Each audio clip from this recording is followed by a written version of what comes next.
Remember the Maine? No, seriously, do you remember the Maine? The phrase refers to that massive explosion that sank one of America's first battleships, stationed in Havana, Cuba, killing 260 U.S. sailors on board. Today marks the 115th anniversary of that event. At the time, the Navy officially stated that the ship was blown up by a mine. And while they didn't place the blame directly on Spain, Congress left little doubt that the Spanish were in fact responsible for the explosion. The sinking of the Maine, coupled with U.S. criticism of Spain's control over Cuba, were all the ingredients necessary to start the Spanish-American War. The war lasted only a few months, ending with a ceasefire in the Treaty of Paris. However, an overlooked aspect of this treaty is that it officially granted the U.S. government its first overseas empire, having acquired the territories of Puerto Rico, Guam, and the Philippines, formerly in the possession of Spain. But if we want to truly give justice to the memory of the Maine, we should consider all the facts.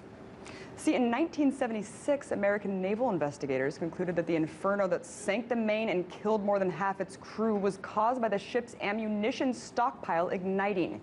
The investigation proved once and for all that the Spanish were not to blame.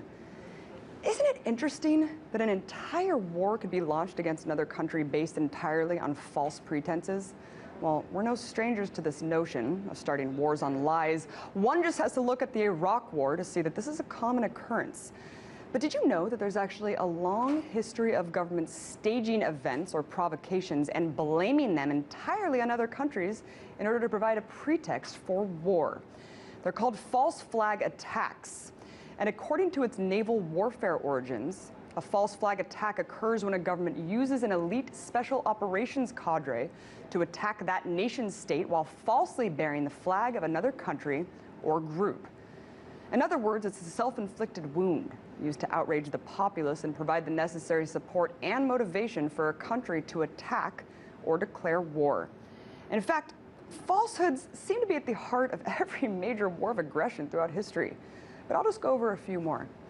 Remember how the U.S. became embroiled in the Vietnam War? Well, in 1964, President Johnson reported that 3 Vietnamese boats attacked 2 U.S. warships in the Gulf of Tonkin off the Vietnamese coast. Newspapers, including the Washington Post and New York Times, among countless other publications, ran headlines about the attack, which helped to galvanize the public to support the U.S. to enter the war. I don't blame the public for supporting retaliation against a country attacking their own. However, there's one slight problem with the story. It simply is false. Literally, it never happened. It was a made-up event, which took decades to come to light. A false flag event might be a foreign notion to you. You might be grappling with the fact that this country would kill its own citizens to advance an agenda.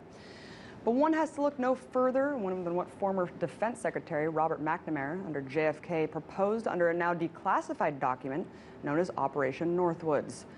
Northwoods is probably one of the most sinister plans ever devised, at least that we know of. And it was aimed at developing a way to trick the American public and the international community into supporting a war for Cuba. Based on the document, it was revealed that the U.S. forces would be authorized to use quote, pretexts which would provide justification for U.S. military intervention in Cuba. The most alarming aspect of this was the disturbing scope to which these pretexts entailed. See for yourself. They included starting rumors using clandestine radio, landing friendly Cubans in uniform over the fence to stage attacks on base, capturing Cuban saboteurs inside the base, starting riots, blowing up ammunition, starting fires, burning aircrafts, lobbing mortar shells, capturing militia groups, sabotaging and sinking ships, and conducting mock funerals for mock victims. The extent of this false flag proposition even went as far as to hijack American aircrafts and blow up a NASA rocket carrying an astronaut. Luckily, Kennedy had enough sense to reject the plan. But what if other presidents aren't like Kennedy? You know, many people look at the events of 9/11 in that same light, and I myself still have many questions about the attacks, seen as how they were used to create perpetual war abroad and a police state here at home. Do you think Bush and Cheney had Kennedy's sense? Do you think Obama does?